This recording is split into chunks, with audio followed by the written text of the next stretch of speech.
exploration of baby names. The first image that you see here is a set of the most popular baby names over time. I started with the hypothesis that I think certain uh, old-fashioned names are coming back in style because of a couple of friends who have babies with names like Silas, Jasper, Hattie, Henry, and so forth. And so I wanted to look at baby names. So it was very easy to find the popular names, and you can see here that there's double coding or triple coding with color. No, sorry, double coding, position and color, to show the names that for each year, shown along the bottom, have babies with more than about 40,000 babies were given this name in the U.S. for each of these years. And these are the names that stay pretty consistent through the whole time range. And the time range is from 1880 to 2010.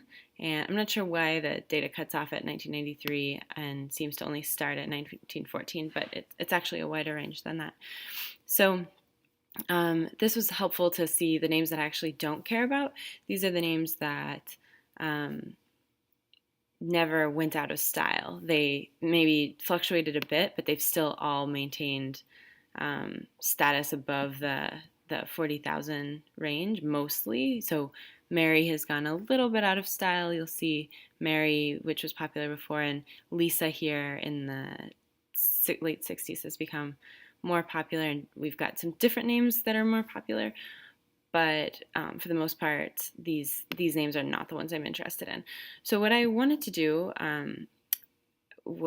I'll switch to the next graph. I wanted to find the names that were below the super popular names. So I actually changed the range to lower than 12,000 names each year, and tried to, and just selected a set, a range from 1900 to 1906. And here's where we can see the super popular names up top. But you can see the names I'm more interested in, the names that I have a theory about, are the ones who actually might have, they were less popular and they've actually somehow gone out of style. So I was thinking I might find those names in this set.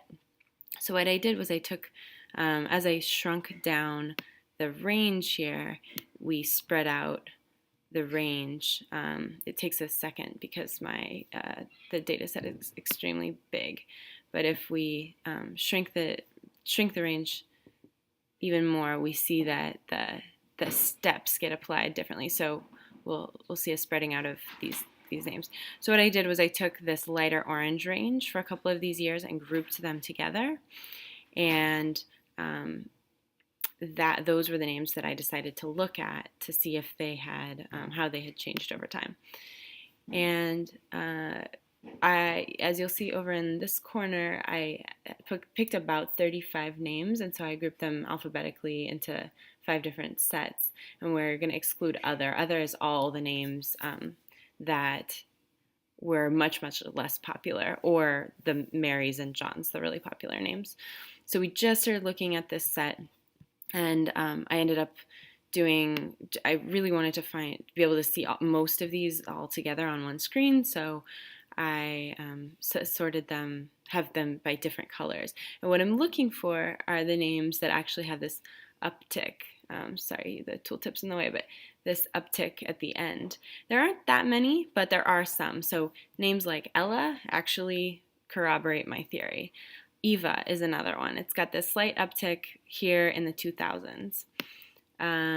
Many of these other names don't actually work, and they are falling out of style. So if we look at